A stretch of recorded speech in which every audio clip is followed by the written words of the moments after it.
बंदी छोड़ सतगुरु रामपाल जी परमेश्वर जी की जय हो।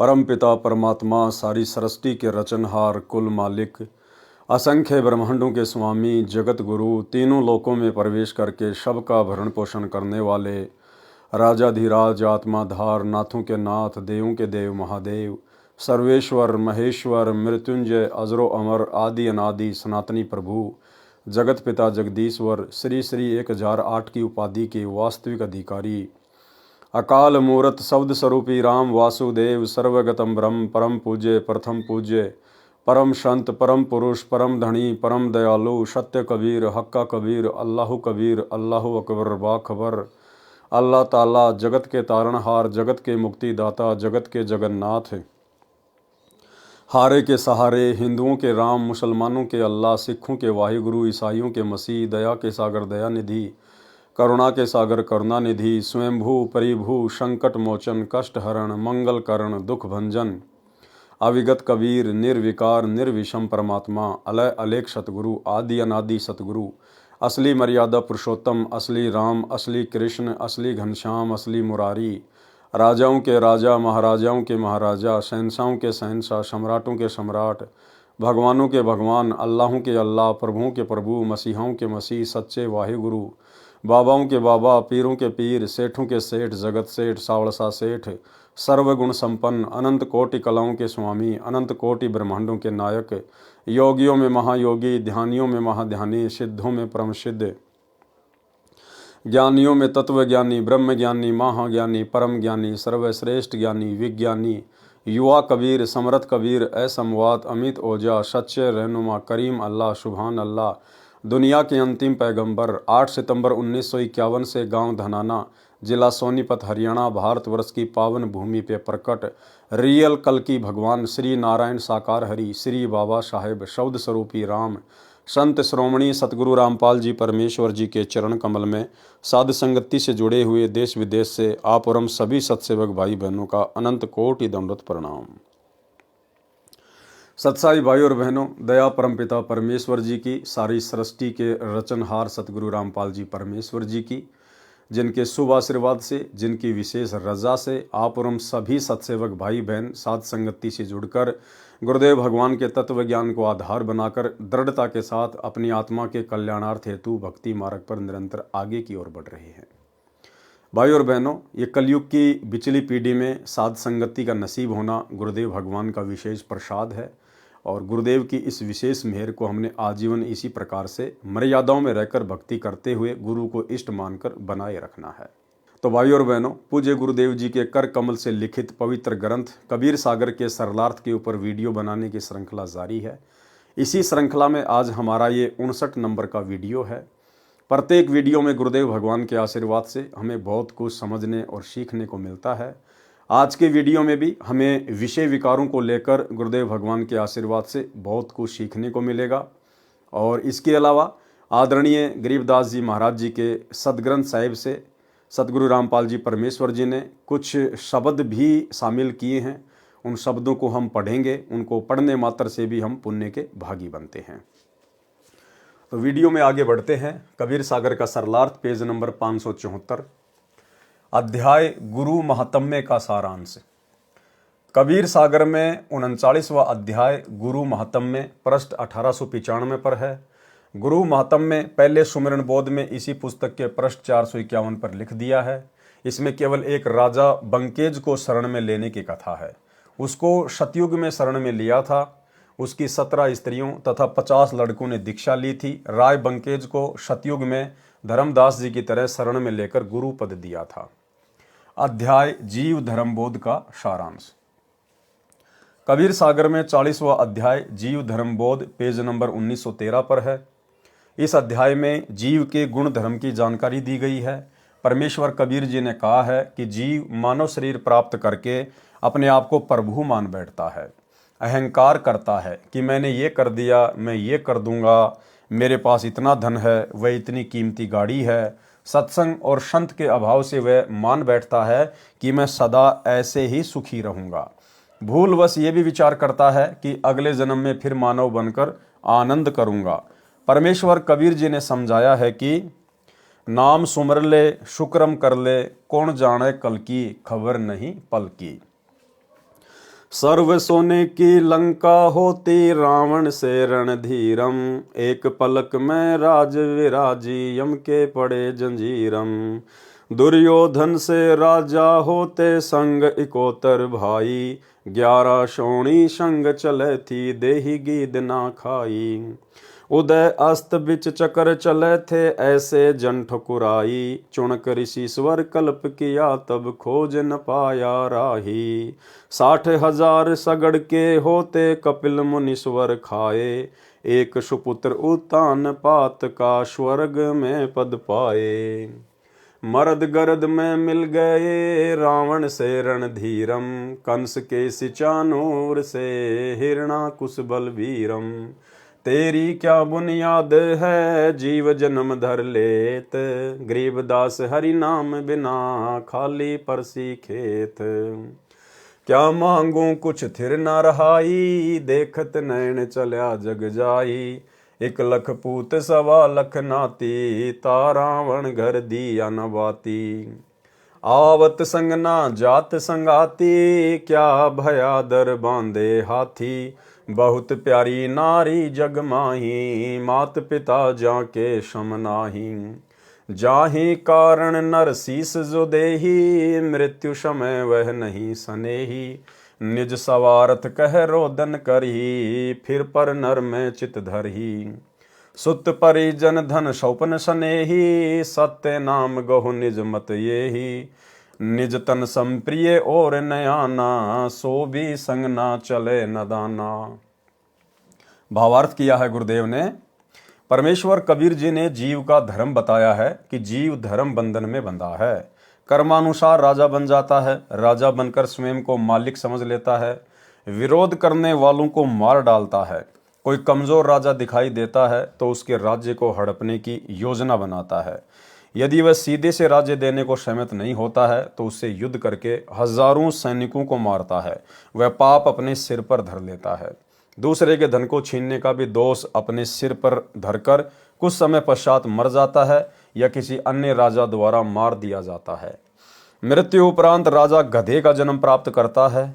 उसके पश्चात कुत्ते, सुअर आदि आदि की योनियों में महाकष्ट उठाता है। भाई और बहनों, ये सारी बातें समझाने का केवल सीधा सा एक ही मतलब है पूज्य गुरुदेव भगवान का, कि ये भक्ति और ये सतगुरु मिलने के बाद हमारी सुरती, हमारी इच्छा केवल भक्ति पूरी करके और सतलोक में होनी चाहिए। हमें यहाँ पर किसी प्रकार का कोई राजपद, कोई मंत्री पद, कोई बहुत बड़ी सेवा हमें बिल्कुल भी इच्छा नहीं होनी चाहिए। कल को यदि गुरुदेव भगवान भी हमारा हाथ पकड़कर आदेशित करें कि बेटा ये सेवा है तू कर, बेटा ये राज्य पद है तू इसको संभालेगा, तो ठीक है, सतगुरु का आदेश है, मानना पड़ेगा। लेकिन भाई और बहनों, हमारे अंदर से किसी भी प्रकार की इच्छा उस राजपद में, उस राजपाट में नहीं होनी चाहिए। हमारा टारगेट केवल मोक्ष ही होना चाहिए कि मुझे यहाँ से निकलना है। कोटि जन्म तू राजा कीन्या, मिटी न मन की आशा, और भिक्षुक होकर दर दर घूम लिया, मिला न निर्गुण राशा। पूरी पृथ्वी के राजा हम करोड़ों बार रह चुके हैं, करोड़ों बार। कोटि जन्म तू राजा कीन्या।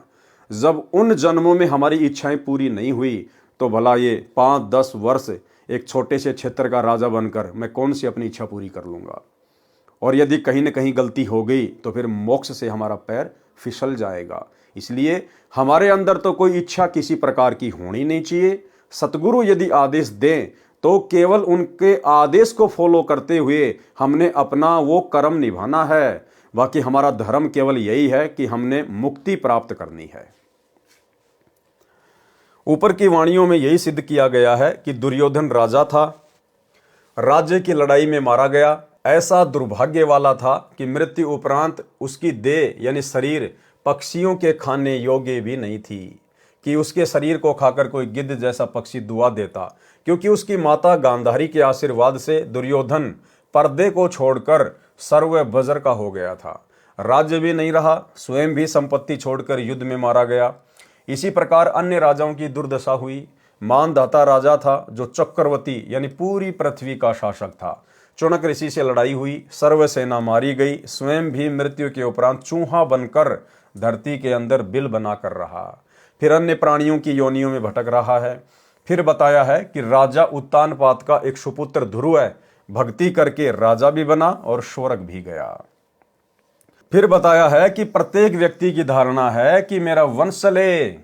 भाई और बहनों, यदि आप सतगुरु रामपाल जी परमेश्वर जी के शिष्य या उनकी शिष्या हैं, आपकी रमैणी यानी शादी हो चुकी है और यदि संतान नहीं हो रही है, तो आपके अंदर बिल्कुल भी अंदर से ये इच्छा नहीं होनी चाहिए कि गुरुजी मुझे संतान दें, अन्यथा आप भी इसी कैटेगरी में आ जाएंगे कि मेरा वंश चले।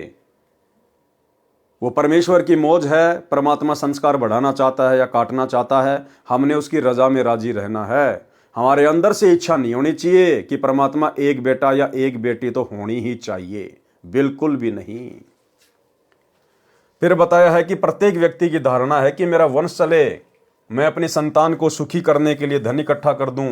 ये संसार स्वार्थ के रस्से से बंधा है, अपना अपना कर्ज लेने या अदा करने के लिए नाते बनते हैं। कर्ज का लेन देन पूरा होते ही सब संसार छोड़कर चले जाते हैं। यदि युवा मर जाता है तो परिवार वाले रोते हैं कि अभी तो कमाने योग्य था। यदि रोगी या बूढ़ा मर जाता है तो कहते हैं कि अच्छा हुआ मर गया, दुखी रहता था। यदि कोई इस भ्रम में है कि मेरा कुल चलेगा, मेरा नाम रहेगा, ये महामूर्खता है। लंका देश के राजा रावण के 1 लाख पुत्र तथा 1.25 लाख पौत्र थे। आज उस रावण के वंश में कोई दीप जलाने वाला ही नहीं बचा है। बात करें नाम चलने की, जगत व्यवहार में हम देखते हैं कि दादाजी जो संसार त्याग कर चले गए, कोई याद नहीं करता। कभी जमीनी लेन देन में भले ही नाम पढ़ने को मिले, और पीछे जाएं तो चौथे दादा का नाम तो परिवार को भी याद नहीं होता।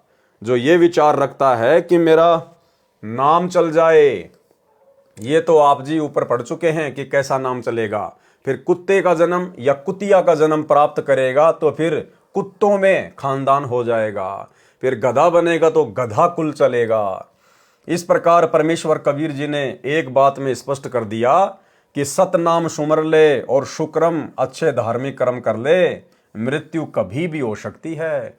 फिर क्या पता कहाँ जन्मेगा। आशा तो लगाए बैठा है 100 वर्ष तक जीवित रहने की, परंतु खबर एक पल की भी नहीं है कब मृत्यु हो जाए। आप तो संपत्ति को अपना मानते हैं, मृत्यु के समय संपत्ति तो दूर की बात है, आपको अपने शरीर के समान तो संपत्ति भी प्रिय नहीं है। ये शरीर भी आपके साथ नहीं जाएगा। फिर अन्य वस्तुओं या धन को अपना मानता है, यह अज्ञान की भांग पी रखी है। परमेश्वर कबीर जी ने कहा है कि कबीर यह माया अटपटी, सब घट आन अड़ी, किस किस को समझाइए कुएं भांग पड़ी। भावार्थ, परमेश्वर कबीर जी ने बताया है कि काल निरंजन ने अज्ञान फैलाकर जीव को भव बंधन में मर्यादाएं बनाकर माया इकट्ठी करके धनी बनने की प्रेरणा करके धन इकट्ठा करने की हवस रूपी भांग पिला रखी है। यानी 21 ब्रह्मांड रूपी कुएं में ये विचारधारा की भांग डाल रखी है, किस किस को समझाऊं कुएं भांग पड़ी। यानी सभी में यही धारणा बनी है कि कोठी बंगला बनाऊं, बड़ी गाड़ी लूं, बड़ा राजनेता बनूं, बड़ा अधिकारी बनूं। ये सब कुछ करके उसको ज्ञान नहीं कि आगे क्या बनेगा, वह ऊपर बता दिया है। इसलिए जीव धर्म को जानकर भक्ति करनी चाहिए। भक्ति का ज्ञान सतगुरु बताता है। सतगुरु के लक्षण क्या हैं, वे जीव धर्म बोध पृष्ठ 1960 पर लिखे हैं, जो निम्न है। गुरु के लक्षण 4 बखाना। प्रथम वेद शास्त्र ज्ञाना, दूजे हरि भक्ति मन कर्म वचन बानी, तृतीय समदृष्टि कर जानी, चौथे वेद विधि सब कर्मा, ये 4 गुरु गुण जानो मर्मा।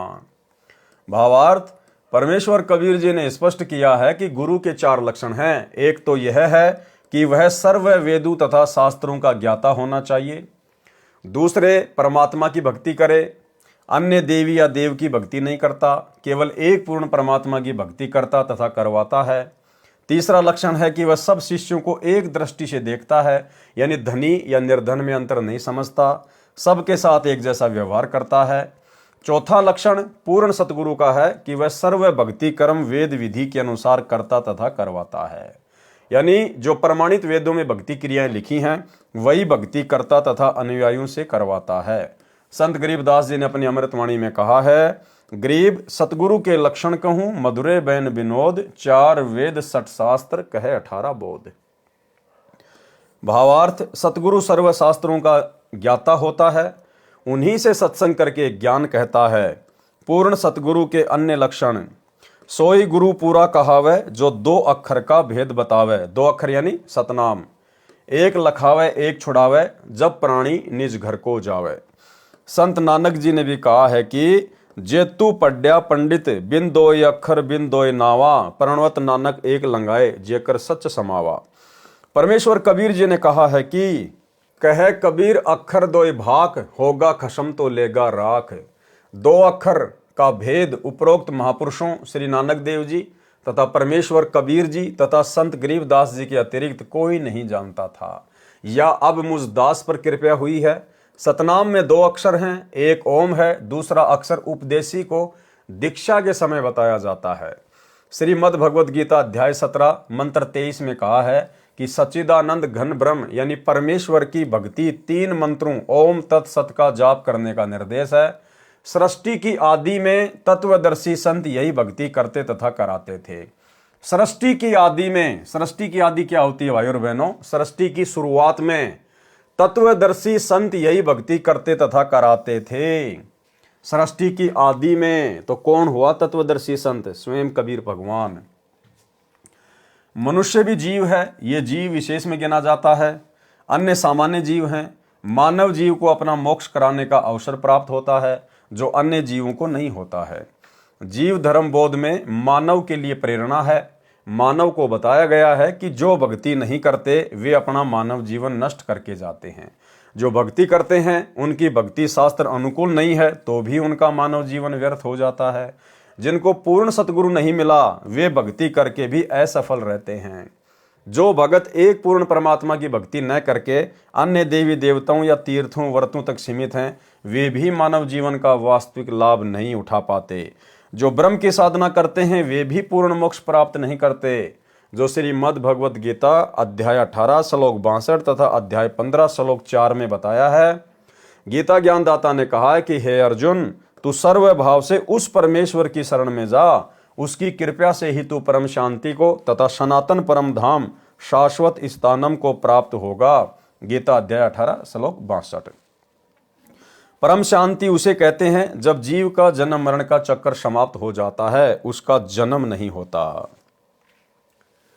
गीता ज्ञानदाता ने कहा है कि तत्वदर्शी संत मिलने के पश्चात परमेश्वर के उस परम पद की खोज करनी चाहिए, जहां जाने के पश्चात भगत फिर लौटकर संसार में नहीं आता। उस परमेश्वर की भक्ति करो जिसने इस संसार रूपी वृक्ष की रचना की है। गीता अध्याय 15 श्लोक 4। गीता अध्याय 8 श्लोक 16 में कहा है कि जो ब्रह्म साधना करते हैं वे ब्रह्मलोक में जाते हैं। ब्रह्मलोक गए प्राणी भी पुनरावर्ती यानी जन्म मरण को बार बार प्राप्त करने वाली स्थिति को पुनरावर्ती कहते हैं, उसी में है। ब्रह्मलोक में गए साधक भी पुण्य समाप्त होने के पश्चात पुनः लौटकर संसार में आते हैं, वे जन्म मरण में रहते हैं। उपरोक्त परमाणु से सिद्ध हुआ कि परमेश्वर की भक्ति के अतिरिक्त यदि किसी अन्य भगवान की भक्ति इष्ट रूप में की जाती है तो उससे न तो सनातन परम धाम यानी सतलोक प्राप्त होता है, न जन्म मरण समाप्त होगा, यानी परम शांति प्राप्त नहीं होगी। परम शांति सनातन परम धाम केवल परमेश्वर यानी सत्य पुरुष जी की भक्ति से प्राप्त होते हैं, जो पूर्ण सतगुरु ही यथार्थ साधना तथा ज्ञान बताता है। जीव धर्म बोध में बस विशेष ज्ञान तो इतना ही है, परंतु इसमें अधिक विस्तार से ज्ञान दिया है, जिसको कबीर पंथियों ने बहुत खराब भी कर रखा है, मिलावट की हद पार कर रखी है। उदाहरण के लिए कबीर सागर में जो ज्ञान है वह कबीर साहब का बताया हुआ ही सत्य है। कबीर सागर धर्मदास जी ने विक्रमी संवत 1550 सन 1497 के आसपास लिखा था। उसके पश्चात तो धर्मदास बहुत वृद्ध हो गए थे। कबीर सागर के कई अध्यायों में अंग्रेजों तक का ज्ञान दिया है। अंग्रेज तो सन 1749 से 1947 तक थे। उससे पहले सन 1497 में अंग्रेजों का नामो निशान भी नहीं था। तो अंग्रेजों की गतिविधि तथा उनके द्वारा किया गया कोई भी आध्यात्मिक बिगाड़ का वर्णन कबीर सागर में नहीं आ सकता। यानी धर्मदास जी के वंशजों ने अंग्रेजों का ज्ञान भी कबीर सागर में ठोक दिया, जिस समय भारत में अंग्रेजों को कोई जानता भी नहीं था। जैसे जीव धर्मबोध पृष्ठ 2054 पर लिखा है कि अंग्रेजों के ग्रंथों में लिखा है कि 2 बंदर बिना पूंछ के हैं, दो पैरों से मनुष्य की तरह चलते हैं, दोनों हाथों से कार्य करते हैं। फिर लिखा है कि अंग्रेजी के अखबार में लिखा है कि दो मनुष्य पूंछ वाले देखे गए हैं।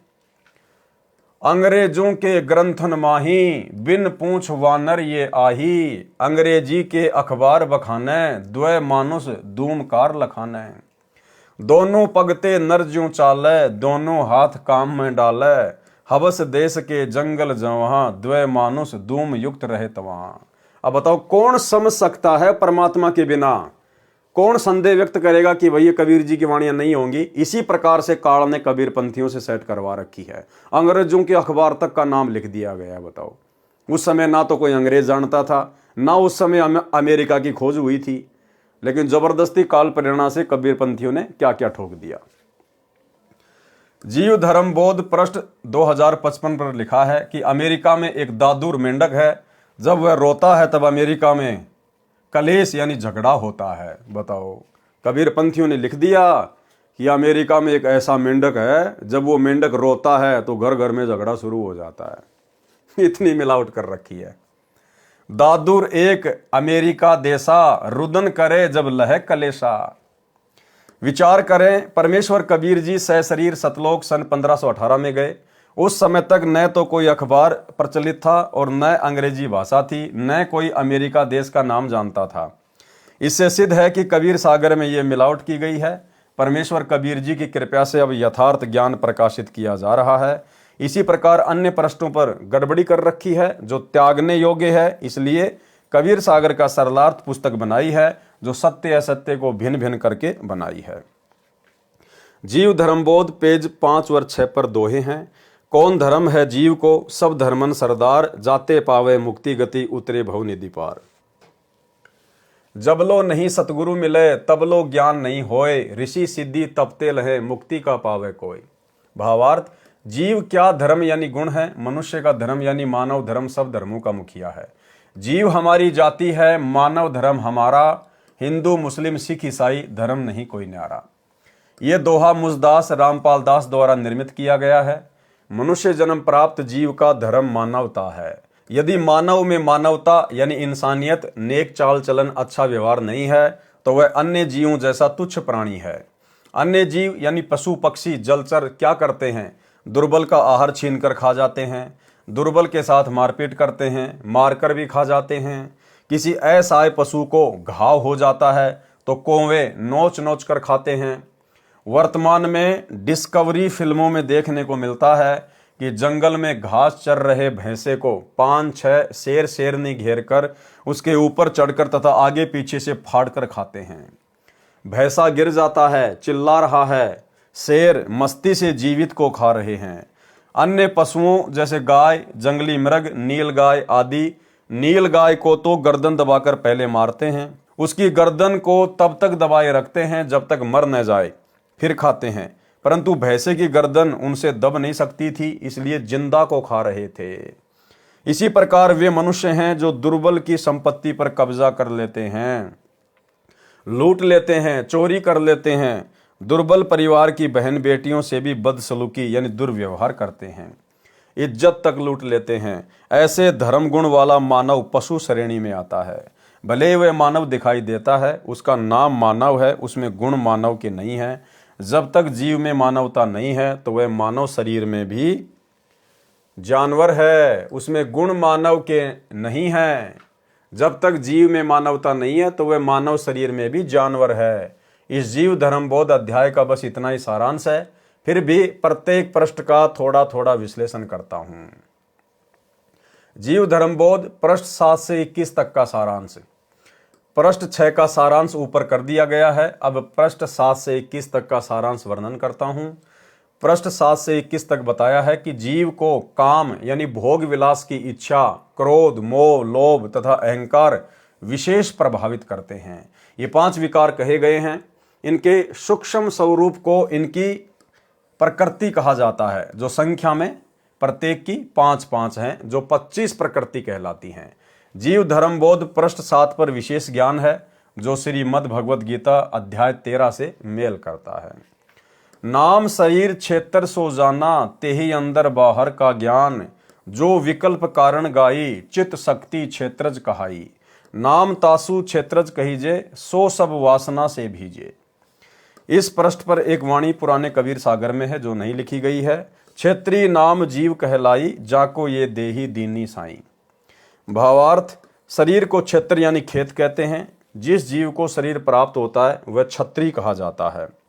जो इस क्षेत्र यानी शरीर की रचना को जानता है वह क्षेत्रज कहा जाता है। क्षेत्रज मन यानी काल निरंजन कहा जाता है, क्योंकि जब तक मानव शरीरधारी जीव सतगुरु शरण में नहीं आता तब तक मन सर्व भोग का आनंद शरीर के द्वारा लेता है। इसलिए वाणी में लिखा है कि मन सब वासना में भीगा रहता है। जब पूर्ण सतगुरु मिल जाता है तो इस क्षेत्र रूपी शरीर का यथार्थ प्रयोग प्रारंभ होता है। श्रीमद् भगवद गीता अध्याय 13 श्लोक 1, 2 तथा 33 में उपरोक्त प्रमाण है। गीता ज्ञान दाता काल ब्रह्म यानी ज्योति निरंजन ने बताया है कि हे अर्जुन, ये शरीर क्षेत्र इस नाम से कहा जाता है। तत्वदर्शी संत कहते हैं कि जो इसको जानता है वह क्षेत्रज कहा जाता है। अध्याय 13 श्लोक 1। हे अर्जुन, सर्व क्षेत्रों में क्षेत्रज भी मुझे ही जान, और क्षेत्र तथा क्षेत्रज का जो ज्ञान है वह ज्ञान है, ऐसा मेरा मत है। भावार्थ है कि शरीर यानी क्षेत्र तथा काल ब्रह्म क्षेत्रज का ज्ञान कराने वाला ही वास्तविक ज्ञान है। ये गीता ज्ञानदाता ने कहा है कि मेरा विचार है। अध्याय 13 श्लोक 2। हे अर्जुन, जिस प्रकार एक ही सूर्य इस संपूर्ण लोक यानी पृथ्वी लोक को प्रकाशित करता है, उसी प्रकार क्षेत्री यानी जीवात्मा संपूर्ण क्षेत्र यानी शरीर को प्रकाशित करता है। अध्याय 13 श्लोक 33। विचार करें, गीता प्रेस गोरखपुर से प्रकाशित तथा श्री जयदयाल गोविंदका द्वारा अनुवादित तथा अन्य सर्व अनुवादकों द्वारा गीता अध्याय 13 श्लोक 1 में क्षेत्रज का अर्थ किया है कि जो क्षेत्र को जानता है वह क्षेत्रज कहा जाता है। फिर गीता अध्याय 13 श्लोक 2 में क्षेत्रज का अर्थ जीवात्मा किया है, ये अज्ञानता का प्रमाण है। फिर गीता अध्याय 13 के श्लोक 33 में क्षेत्रीय का अर्थ जीवात्मा किया है। इससे एक बात तो ये स्पष्ट हुई कि गीता का अनुवाद करने वालों को भी ज्ञान नहीं, तथा दूसरी बात ये स्पष्ट हुई कि परमेश्वर कबीर जी का ज्ञान प्रमाणित सदग्रंथों से मेल करता है, तथा जो इनमें नहीं है वह ज्ञान भी परमेश्वर कबीर जी ने बताया है। वह स्वतः सत्य मानने योग्य है। यही ज्ञान परमेश्वर कबीर जी द्वारा जीव धर्मबोध पेज 7 में कहा है। पृष्ठ 8 से 12 तक अभिमान की जानकारी बताई है कि ज्यों ज्यों जीव में तुच्छता आई, त्यों त्यों अधिक अहंकार समाई। ज्यों ज्यों श्रेष्ठ पद को पावे, त्यों त्यों तामें दीनता आवे। भावार्थ, जीव में ज्यों ज्यों नीचता आती है उसमें अहंकार बढ़ता चला जाता है, तथा ज्यों ज्यों भक्ति करके आत्मा में अध्यात्म शक्ति बढ़ती है त्यों त्यों उस भगत में आधीनी यानी दीनता आती है। जीव धर्मबोध के पेज 9 पर कहा है कि अहंकार किसी को शरीर की शक्ति का होता है, किसी को राज्य का, किसी को धन का, किसी को परिवार में अधिक सदस्यों का हो जाता है, वह नाश का कारण बनता है। इसी प्रकार पृष्ठ 12 तक ज्ञान है कि परमेश्वर की दरगाह यानी परमात्मा के न्यायालय में न्याय होगा। हजरत सुलेमान की वाणी है कि जो तपस्वी तप करते हैं उसका अभिमान करते हैं। यदि राई भर यानी जरा सा भी अभिमान जीव को किसी भी प्रकार का है, वह बहिष्ठ यानी स्वर्ग में पैर नहीं रख सकता। अगर राई जितना भी अभिमान धन का, दौलत का, परिवार का, संपत्ति का, बेटे बेटियों का, किसी पद या पोस्ट का, अगर राई जितना भी अभिमान है तो हजरत सुलेमान ने कहा, जो कि मुसलमान धर्म में पैगंबर हुए हैं, उन्होंने कहा कि वो बहिष्ठ यानी स्वर्ग में नहीं जा सकता।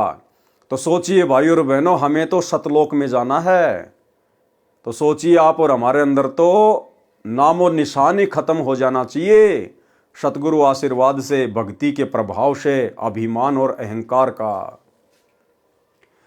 फिर मकबूल नाम के रसूल ने कहा है कि जो दीन यानी आधीन होते हैं उनको बड़ी पदवी प्राप्त होती है। पृष्ठ 11 पर कहा है कि कोई धन का अभिमान करता है वह भी नरक का भागी होता है।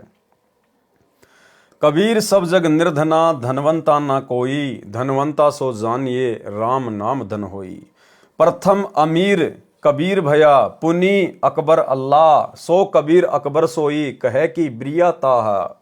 अल्लाह जब बनी बैठियों पहुंची उनकी मौत, दोजख में दाखिल भये राजा सहित सब फौज। भावार्थ, संसार में कोई धनवान नहीं है, सब निर्धन है।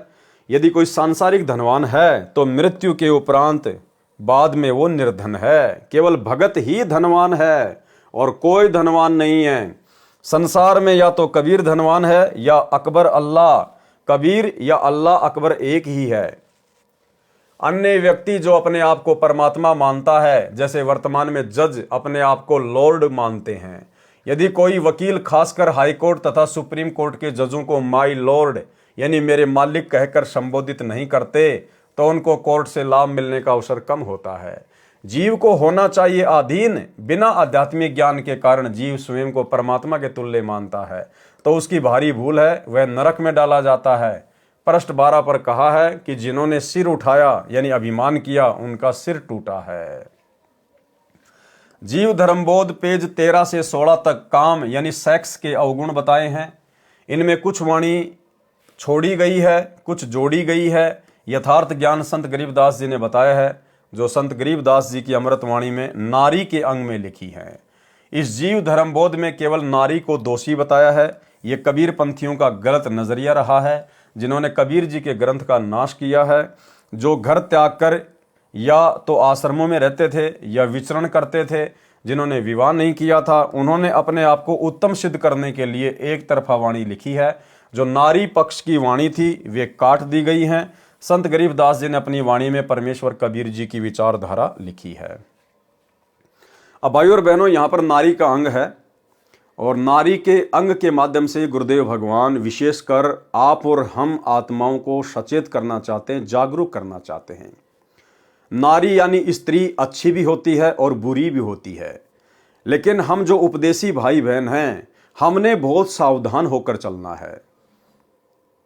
जो बद नारी होती है, जो गलत औरतें होती हैं, वो किस किस प्रकार से गलत इरादे से हरकतें करती हैं, हमने किस प्रकार से सावधान रहना चाहिए।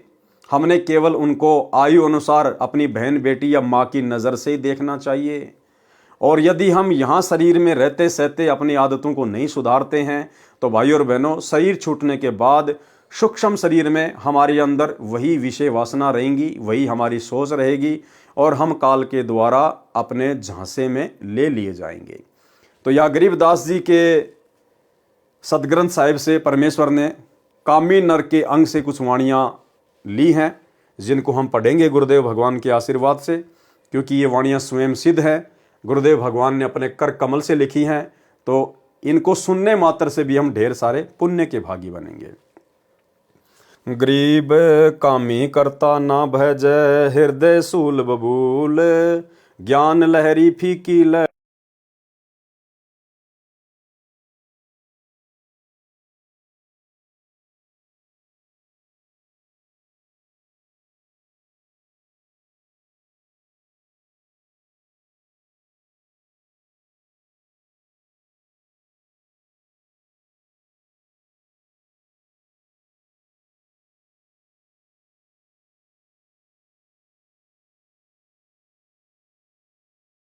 गए राम गुण भूल।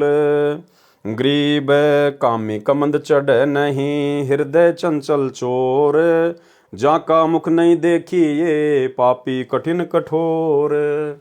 गरीब कामी तजै ना कामना, अंतर बसै कुजान, साधु संगति भावे नहीं, जुगन जुगन का स्वान। गरीब कामी तजै ना कामना, हृदय जाका बंक, जमपुर निश्चय जाएगा, ज्ञानी मिलो असंख। गरीब कामी तजै ना कामना, काला मोंडा ताही, जमपुर निश्चय जाएगा, मोसी गिने ना माए। गरीब कामी तजै ना कामना, ना हृदय हरि हेत, जमपुर निश्चय जाएगा, सारे कुटुंब समेत। गरीब कामी जमपुर जाते हैं, सतगुरु से नहीं साट, मशक बांध यम ले गया, कुल कुल आया काट। गरीब हमरी बानी ना सुने, जम किंकर की मान, छाती तोरे देखते होगी खेचा तान। गरीब हमरी बाणी ना सुने, पूजे घोर मसीत, मशक बांध यम ले गए, नहीं छुटावे भीत। अब देखो यहां परमात्मा ने क्या कहा है, गरीब हमरी बाणी ना सुने, हमरी बाणी ना सुने, यानी आज सतगुरु रामपाल जी परमेश्वर जी ने हमें जो अनमोल ज्ञान दे दिया है, जो सत्संग करके छोड़ दिए हैं, जो भक्ति मर्यादा हमें बता दी गई हैं, जो उनके ऊपर नहीं चलेगा, जो मर्यादा तोड़ेगा, सत्संगों के विरुद्ध चलेगा, जैसा कि वर्तमान में गुरुदेव का कलयुगी परिवार, सभी सतलोक आश्रम वाले भाई बहन उस कलयुगी परिवार के पीछे पीछे परमेश्वर की वाणियों को फॉलो नहीं कर रहे। गुरुदेव भगवान ने कहा कि बच्चों आपने तो मैच देखना भी नहीं है, कोई अगर ताश भी खेल रहा है तो आपने सहयोग भी नहीं करना है, हमने कोई भी स्पोर्ट्स की एक्टिविटीज में भाग नहीं लेना, खेल कूद में भाग नहीं लेना है, हमारा समय और समासें दोनों बर्बाद होंगी, हमारे भाव बिगड़ेंगे। इसके बावजूद सतगुरु रामपाल जी परमेश्वर जी के कलयुगी परिवार ने धनाना गांव में 1 करोड़ रुपए की लागत से गांव वालों के लिए बैडमिंटन का स्टेडियम बना दिया, और पैसा किसका, भगत समाज का। और भी बहुत सारे कुकर्म जो आप जी आए दिन देखते रहते हैं। हरियाणा के गोहाना में जाट धर्मशाला बन रही है, उसका 5वां फ्लोर बनाने का ठेका गुरुदेव के बड़े लड़के वीरेंद्र ने ले लिया, जाट समाज में अपनी प्रसिद्धि के लिए, अपने भाईचारे को निभाने के लिए, जो तकरीबन 1 करोड़ रुपए का बनेगा। धनाना आश्रम में बहुत बड़े हॉस्पिटल का काम शुरू कर दिया गया, गुंडों की सीबीआई जांच का समर्थन करवा दिया गया, 5 लाख रुपए राजपूत करणी सेना को आनंदपाल सिंह की सीबीआई जांच के लिए दे दिए गए। हरियाणा के जाट आरक्षण में करोड़ों रुपया भक्तों का बर्बाद कर दिया, चंदे के रूप में दे दिया गया। और भी ना जाने कितने कुकर्म आए दिन ये लोग करते रहते हैं। 2019 में कांग्रेस का समर्थन, 2024 में बीजेपी का समर्थन। तो यहां परमेश्वर वही बात कह रहे हैं, गरीब हमरी बाणी ना सुने, जम किंकर की मान, जम किंकर की मानता है, जो काल प्रेरणा है उसके आधार से चलते हैं। छाती तोड़े देखते होगी खेचातान, ऊपर उनकी छाती तोड़ेगा काल। फिर गरीब हमरी बाणी ना सुने, पूजे घोर मसीत, मशक बांध यम ले गए नहीं छुटावे भीत। हमरी बाणी ना सुने, गुरुदेव ने कहा कि 100 वर्ष सतगुरु की पूजा और 1 दिन आन उपासना अन्य देवी देवताओं की पूजा कर लो, चाहे उसमें सहयोग कर दो, बराबर का दोषी। तो क्या कहा गुरुदेव ने, 100 वर्ष सतगुरु की पूजा 1 दिन आन उपासी, वो अपराधी आत्मा फिर पड़े काल की फांसी। सतलोक आश्रम मैनेजमेंट हरियाणा ने श्री राम मंदिर अयोध्या में उन आन उपासकों के लिए आन उपासना को बढ़ावा देते हुए 1 महीने का अयोध्या में भंडारा लगा दिया। जम किंकर की बातें मानी जा रही हैं, सतगुरु की वाणियों पे नहीं चल रहे।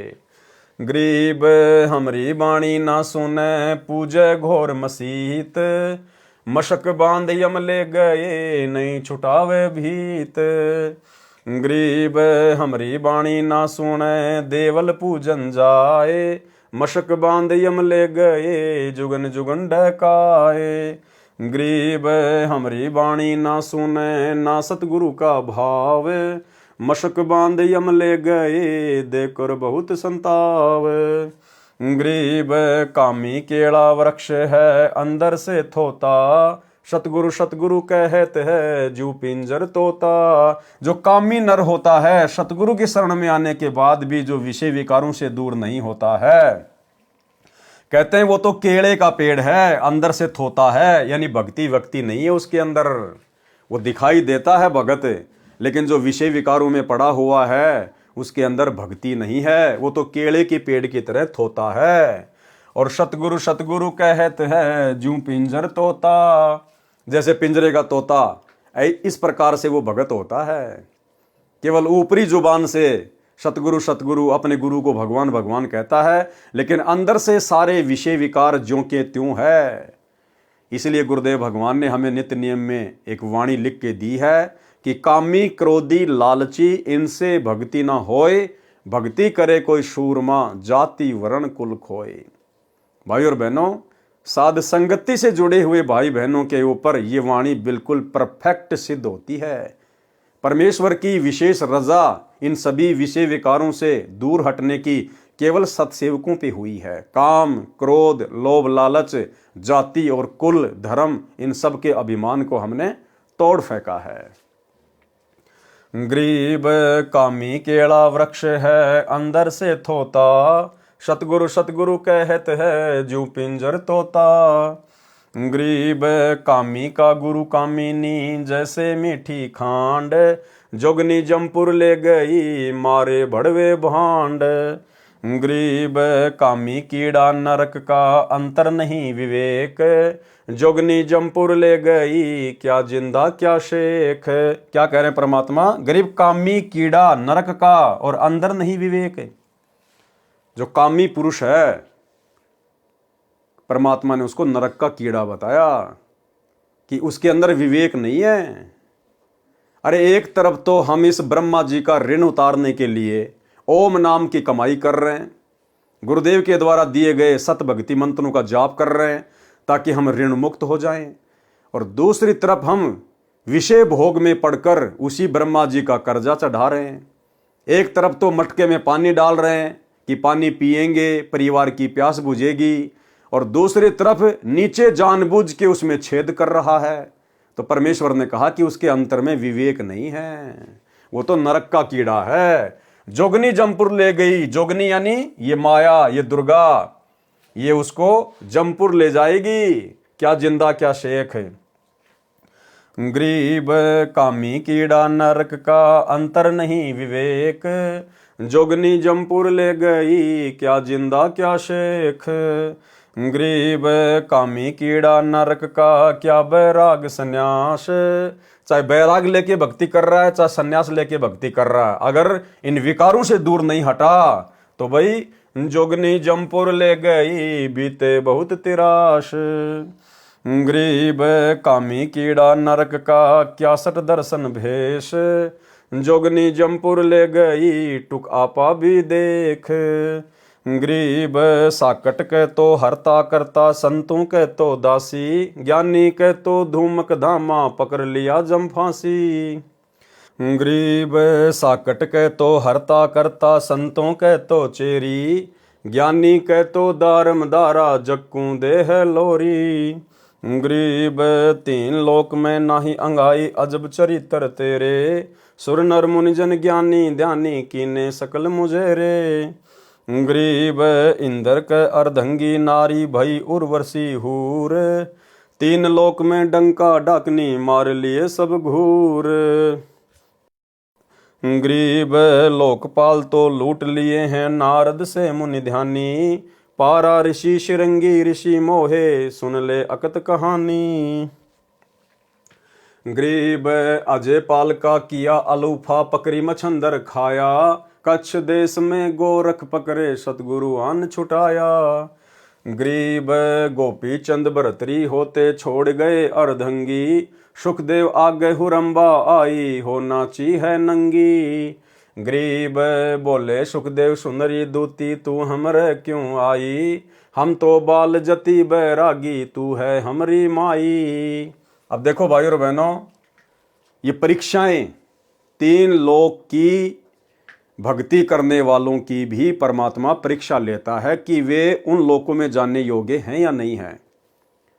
जब राजा जनक ने सुखदेव ऋषि को नाम दीक्षा देनी थी, उससे पहली रात सुखदेव का एक अलग से कमरे में उसके सोने की व्यवस्था कर दी, और रात्रि में राजा जनक ने उसकी परीक्षार्थ एक लड़की भेजी, उसके हाव भाव जानने के लिए कि ये उपदेश के योग्य भी है या नहीं है। और जब वो लड़की वहां गई तो सुखदेव ऋषि सहम गया और एक कोने में बैठ गया और कहा कि हे बहन, हे बेटी, हे माई, तू यहां क्यों आई है, तू यहां से चली जा। बहुत अच्छी बात थी, परमात्मा ने कहा कि यह भी बहुत अच्छी बात है, लेकिन उसको इतना भी नहीं डरना चाहिए था। अगर उसके पास में सत्य ज्ञान होता, यदि वो पूर्णतया से एक भगत होता, तो उसको इतना भी नहीं डरना चाहिए था उससे, औरत से। अगर वो लड़की वहां चली भी गई तो आराम से शांत भाव में रहता और उससे परमात्मा की चर्चा करनी चाहिए थी, उसको परमात्मा का ज्ञान समझाना चाहिए था, अपनी बहन बेटी की दृष्टि से उसको देखकर। लेकिन सुखदेव डर गया, सहम गया और एक कोने में जाके बैठ गया और कहा कि बहन तू यहां से चली जा। तो ये भी एक भगत की कमजोरी होती है। अगर वो इस प्रकार से भी व्यवहार करता है तो कहीं न कहीं उसके अंदर कमजोरी है कि कहीं मैं विचलित ना हो जाऊं ज्यादा समय तेरे पास में बैठ के। जबकि सतगुरु के भगत के अंदर यह होना चाहिए कि यदि सतगुरु हमारी परीक्षा के लिए कभी कभार ऐसी कोई परिस्थिति भी पैदा कर दे तो हमने सहमना नहीं चाहिए, डरना नहीं चाहिए। हमने परमात्मा की चर्चा करनी चाहिए, वो हमारी बहन है।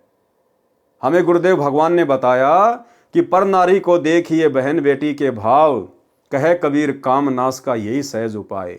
हम तो उसको सृष्टि रचना सुनाएंगे परमात्मा की, पूरी रात में तो हमारी सृष्टि रचना खत्म नहीं होगी, सुबह अपने आप चली जाएगी उठ के। उसका भी भला हमारा भी भला, एक ने कही दोनों ने मानी, कहे कबीर वो दोनों ज्ञानी।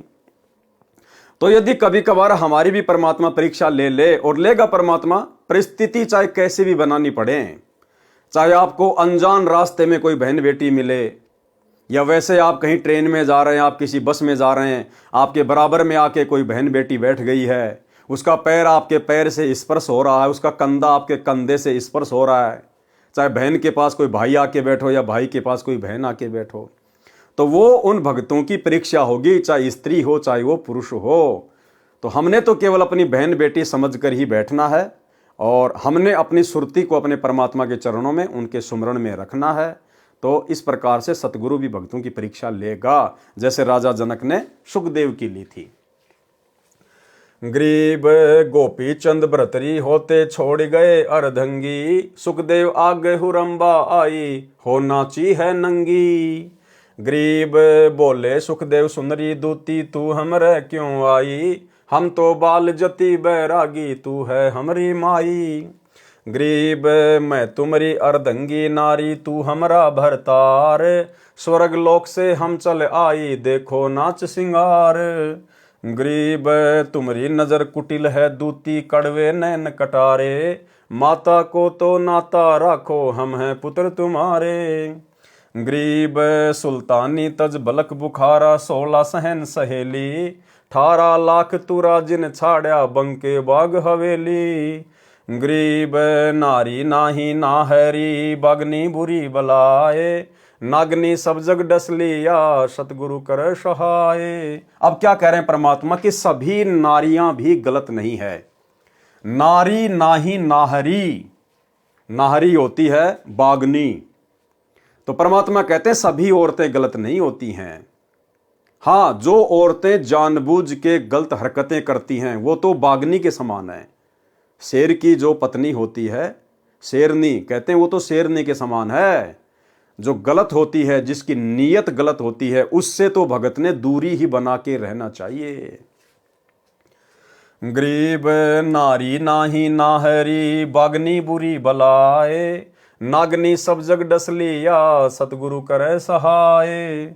गरीब नारी नाही नाहरी बागनी बुरी बलाए, नागनी सब जग डस लिया सतगुरु लिए छुटाए। गरीब सब जग घाणे गा लिया बड़ी मचाई रोल, तपी उदासी ठग लिए ले छोड़े जमपोल।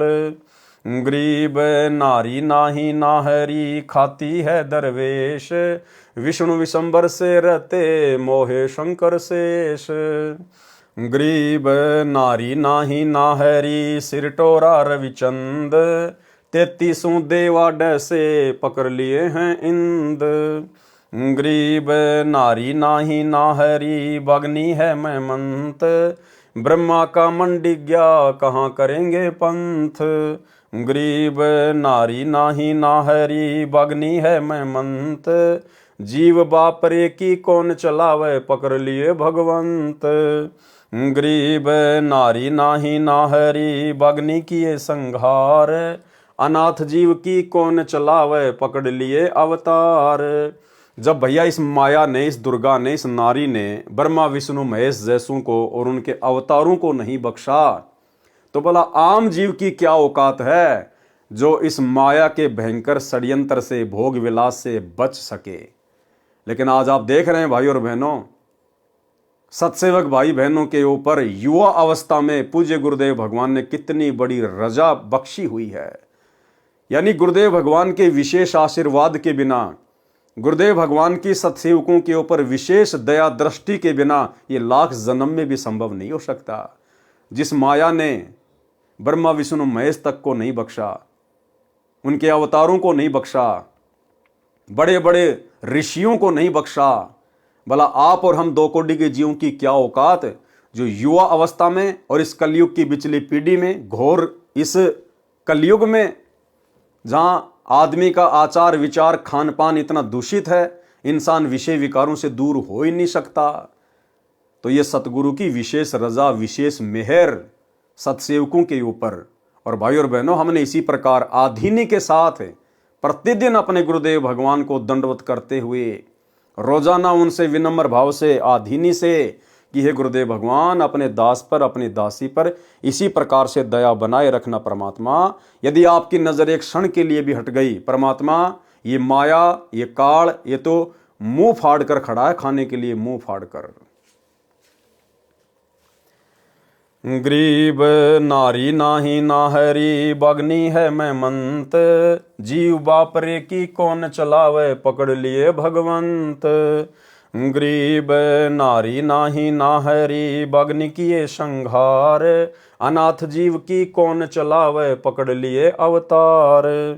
गरीब नारी नाही नाहरी, बगनी है मैं मंत, सतगुरु के प्रताप से उबरे कोई एक संत। सतगुरु के प्रताप से उबरे कोई एक संत। और एक छोटा सा सत्संग गुरुदेव भगवान का, हिसार जेल से आई हुई ऑडियो। गुरुदेव भगवान ने स्पष्ट कर दिया कि अगर सतगुरु की रजा ना हो तुम इससे बच नहीं सकते, तुम तो मन में विचार भी नहीं कर सकते। यानी आज जितने भी सत्सेवक भाई बहन हैं जो विषय वासनाओं से दूर है, अपनी भक्ति को प्रथम महत्व देते हुए निरंतर आगे बढ़ रहे हैं, गुरुदेव भगवान ने स्पष्ट कर दिया कि सतगुरु की विशेष कृपा और रजा के बिना आदमी इनसे दूर नहीं हो सकता। यानी वर्तमान में हम सत्सेवकों के ऊपर हिसार जेल में बैठे हुए अंतर्यामी सर्वशक्तिमान सतगुरुदेव भगवान का कितना बड़ा आशीर्वाद है। सुनिए सत्संग। गण गंधर्व इंद्र लर्जे, धन मात पिता जिन सिरजे, भया सपत पुरी में साका, सुल्तानी मार्ग बाका। कदे सपतपुरी ऊपर वहां भी साका माच गया, किसा गजब कर दिया उसने तो भगवान। इतनी हिम्मत सबकी नहीं हो सकती। नोना वेरा गुरु कुमार से कुंभ है, गड़गड़ काटे खोट, अंदर हाथ दे ले बेला, अंदर हाथ सहारा दे के ऊपर मारे चोट। साथ था दाता, अंदर से हिम्मत दी, ना कहने की बातें छुट्टा ना करता। ये तो बहुत बड़ा छोटा था। अंदर से हिम्मत दी, ना कहने की बातें छुट्टा ना करता। ये तो बहुत बड़ा छोटा था। अंदर से हिम्मत दी, ना कहने की बातें छुट्टा ना करता। ये तो बहुत बड़ा छोटा था। मारे जैसे चटकुंजिया पे ये छोटा सा काम ना छूटे। कहते रंडी ठंडी ना तो ये नरकी ये काग, मुल्क पुकारा छोड़ दिया। ठीक है, पिछली लाख या पिछली लाख थी। इब हम तक केता बालक अनजान सांप ने पकड़न भाग ले, माँ बाप के पकड़ ले, रो चेहरा जीरो उठा के दूर भाग जाएंगे उससे। गरीब नारी नाही नाहरी, बगनी है मैं मंत, सतगुरु के प्रताप से उबरे कोई एक संत। बगनी आई रे बगनी, बगनी आई रे बगनी, नागनी खाती है ठगनी, नागनी खाती है ठगनी। मुनियर मोहे हैं दूती, मुनियर मोहे हैं दूती, सतगुरु के काली कूती, सतगुरु के काली कूती। इंदर के तो पटरानी, इंदर के तो पटरानी, ब्रह्मा भरता है पानी, ब्रह्मा भरता है पानी। शंकर पलकों पर राखे, शंकर पलकों पर राखे, वृषभ पर चढ़कर हाँके, वृषभ पर चढ़कर हाँके। विष्णु बिलावल भी ना है, विष्णु बिलावल भी ना है, लक्ष्मी ज्यों लो लीना है, लक्ष्मी ज्यों लो लीना है। तिरगुण ताना है तूरा, तिरगुण ताना है तूरा, साधु निकसेंगे सूरा, साधु निकसेंगे सूरा। या मलमूत्र की काया, या है मलमूत्र की काया, दुर्वासा गोता खाया, दुर्वासा गोता खाया। डकनी डांडर डोबे, डकनी डांडर डोबे, बैठी पास नहीं सोबे, बैठी पास नहीं सोबे। पूज्य कबीर जी तथा माया का संवाद। यानी जब कबीर परमात्मा मगर से सशरीर सतलोक को जा रहे थे तो रास्ते में कबीर परमेश्वर को अपने जाल में फंसाने के लिए ये माया अर्थात दुर्गा एक सुंदर स्त्री का रूप धारण करके आ जाती है और किस प्रकार से सतगुरु को एक आम भगत, आम संत समझकर उनको अपने जाल में फंसाने का प्रयत्न करती है। आप और हमें शिक्षा दे रहे हैं गुरुदेव भगवान कि जब तुम यहां से चलोगे तुम्हारे साथ भी ऐसी ऐसी विकट परिस्थितियां पैदा होंगी, इसलिए आपने अपने सारे विषय विकार यहीं पर समाप्त कर लेने हैं इस स्थूल शरीर में भक्ति करते करते। माया सतगुरु से अटकी, माया सतगुरु से अटकी, जोगनी हमरे क्यों भटकी, जोगनी हमरे क्यों भटकी। हम तो भगली गर जोगी, हम तो भगली गर जोगी, हम नहीं माया के भोगी, हम नहीं माया के भोगी। तो में झगड़ा है भारी, तो में झगड़ा है भारी, मारे बड़ छत्रधारी, मारे बड़ छत्रधारी। सेवा करशूं मन की, सेवा करशूं मन की, हमको लागत है फीकी, हमको लागत है फीकी। हमरी सार नहीं जानी, हमरी सार नहीं जानी, अरी तत घाल दई घाणी, अरी तत घाल दई घाणी। चलती फिरती क्यों नाही तू, चलती फिरती क्यों नाही, हम रहते अवगत पद माही, हम रहते अवगत पद माही। अरे तू गैली है गोली, अरे तू गैली है गोली, दाग लगावेगी चोली, दाग लगावेगी चोली। मेरा अंजन है नूरी, मेरा अंजन है नूरी, अंदर में कै कस्तूरी, अंदर में कै कस्तूरी। तुम किसी राजा पे जाओ, तुम किसी राजा पे जाओ, हमरे मन नहीं भाओ, हमरे मन नहीं भाओ। मैं तो अर्धंगी दासी, मैं तो अर्धंगी दासी, हम हैं अनहदपुर वासी, हम हैं अनहदपुर वासी। हमरा अनहद में डेरा, हमरा अनहद में डेरा, अंत ना पावेगी मेरा, अंत ना पावेगी मेरा।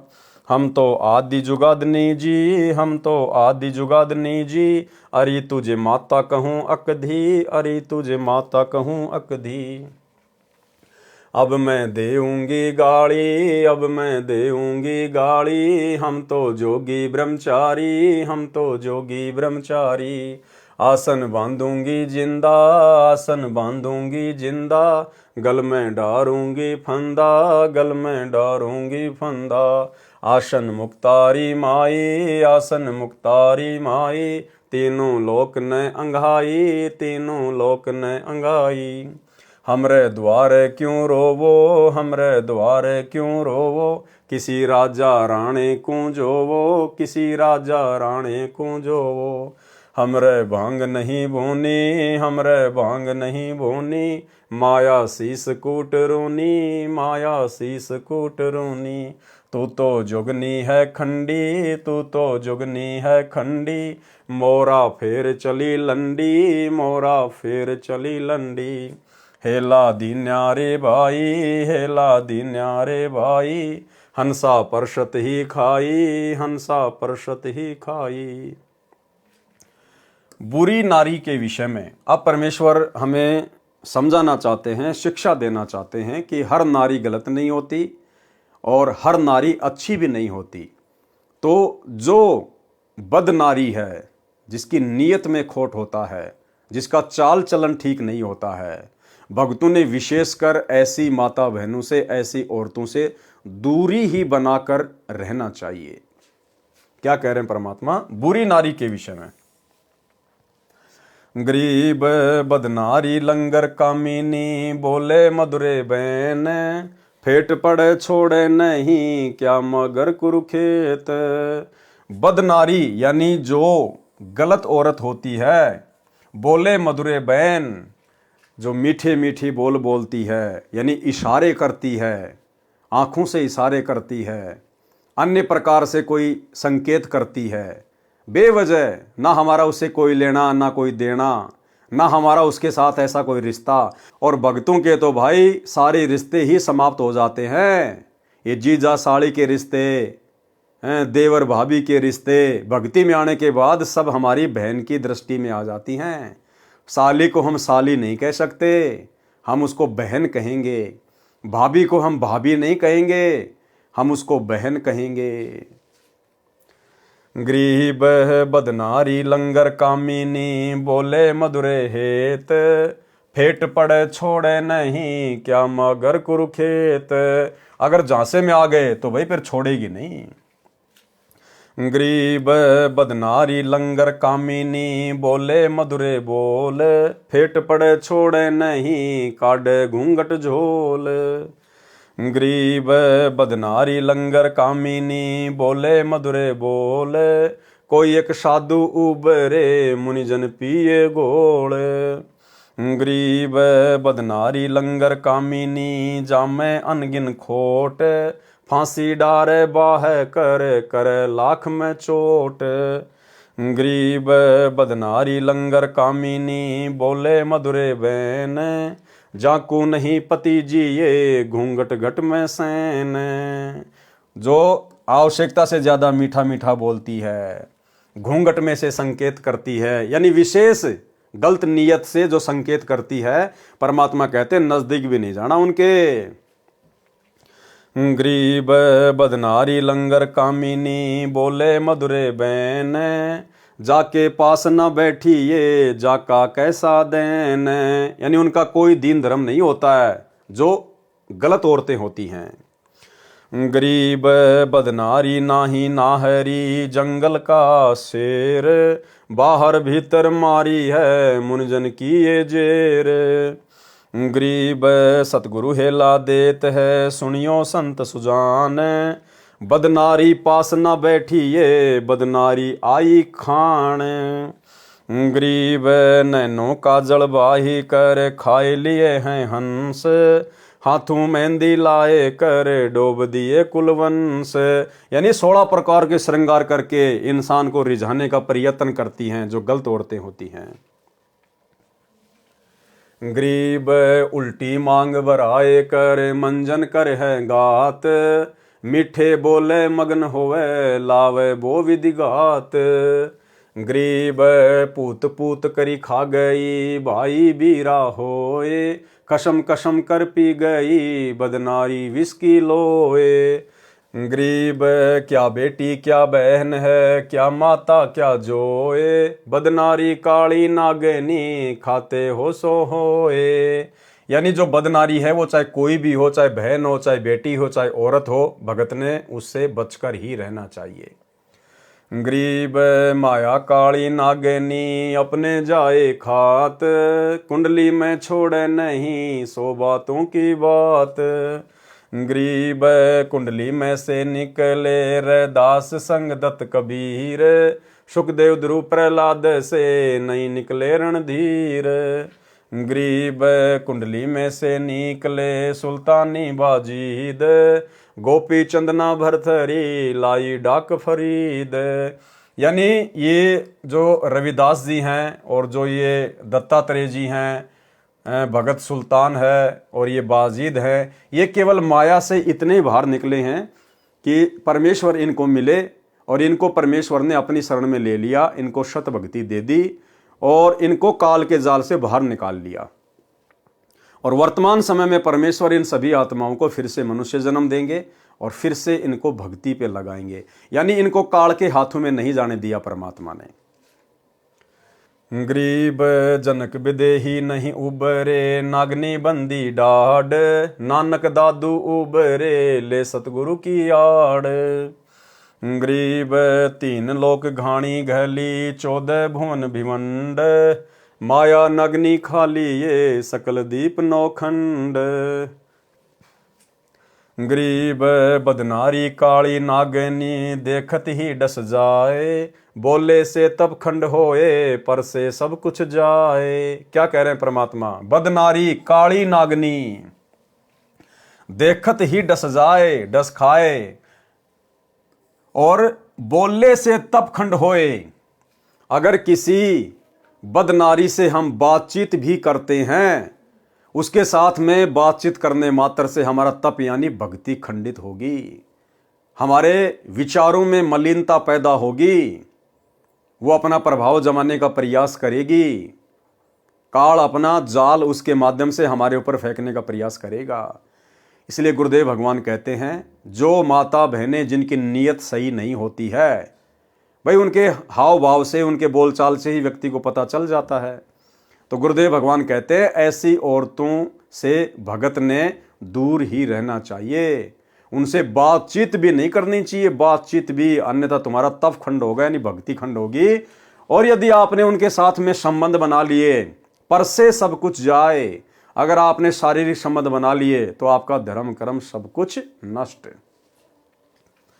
गरीब बदनारी काली नागनी, देखत ही डस खाए, बोले से तप खंड होए, पर से सर्वस जाए। गरीब बदनारी काली नागनी, मारत है भरी डंक, सुनर मुनिजन डस लिए, खाए राव और रंक। गरीब बदनारी काली नागनी, मारत है भरी डंक, शब्द गारड़ू जो मिले, जाकू कछु न संख। गरीब नाग दमन को नमत है, गाली पिटारे खेल, साचा सतगुरु गारड़ू, लहरी ने व्याप पेल। गरीब कामी कोयला हो गया, चढ़े न दूजा रंग, पर नारी स्यों बंध गया, कोटि कहो प्रसंग। जिसको दूसरी औरतों का रंग चढ़ गया है, यानी जो व्यक्ति अपनी आदतों से मजबूर है, विषय वासनाओं में बुरी तरह से गैर औरतों के साथ में बंधा हुआ है, कहते हैं उसको चाहे आप कितने ही सत्संग सुना दो, कितनी ज्ञान की बातें बता दो, उसके एक भी समझ में नहीं आएगी। गरीब कामी कोयला हो गया, चढ़े न दूजा रंग, पर नारी सू बंध गया, कोटि कहो प्रसंग।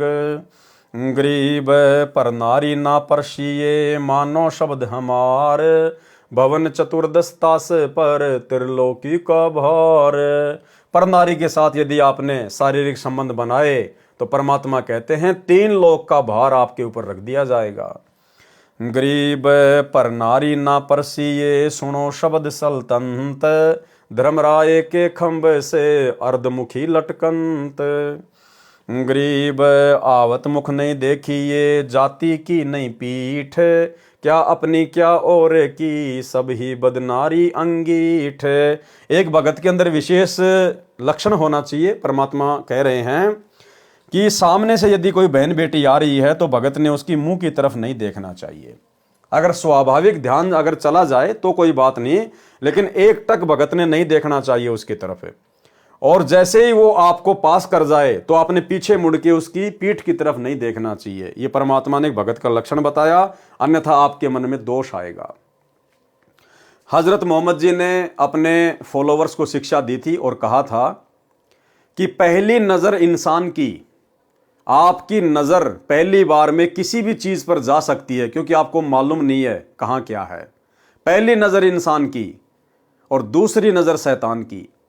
और उसके बाद यदि आपने विषय वासना में आके या लोभ लालच में आके अगर उस चीज की तरफ देखा है दोबारा से, तो फिर वो शैतान की नजर है, वो काल का जाल है फिर। तो परमात्मा कहते हैं कोई बहन बेटी अगर सामने से आ रही है तो हमने उसके चेहरे की तरफ नहीं देखना चाहिए, अपना नीची गर्दन करके, नीची नजरें करके हमने एक सहज भाव में हमने आगे बढ़ना है। और जैसे वो बहन बेटी हमारे को पार कर जाए तो फिर भगत ने पीछे मुड़ के नहीं देखना चाहिए उसकी तरफ, उसकी पीठ की तरफ नहीं देखना चाहिए भगत ने। गरीब आवत मुख ना देखिए, जाति की नहीं पीठ, क्या अपनी क्या और की, सब ही बदनारी अंगीठ। अब गुरुदेव भगवान ने अपनी औरत को भी लपेट लिया। अपनी औरत मानी भगत की खुद की स्त्री, वो भी भक्ति मार्ग में बाधक है। कैसे, अब आगे बता रहे हैं।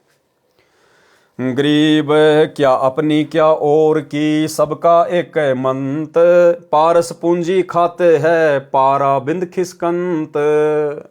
और चाहे अपनी हो चाहे किसी और की हो, भक्ति मार्ग में आपके लिए बहुत बाधक है।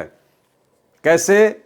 यदि आप सतगुरु की भक्ति में आने के बाद भी उसके साथ में शारीरिक संबंध रखते हैं तो पारा बिंद खिसकंत, आपके शरीर में जो अनमोल पदार्थ जिसको वीर्य कहते हैं, पारा बिंद खिसकंत, आपके ऊपर कर चढ़ेगा ही चढ़ेगा, आप दोषी बनेंगे ही बनेंगे, क्या अपनी क्या और की।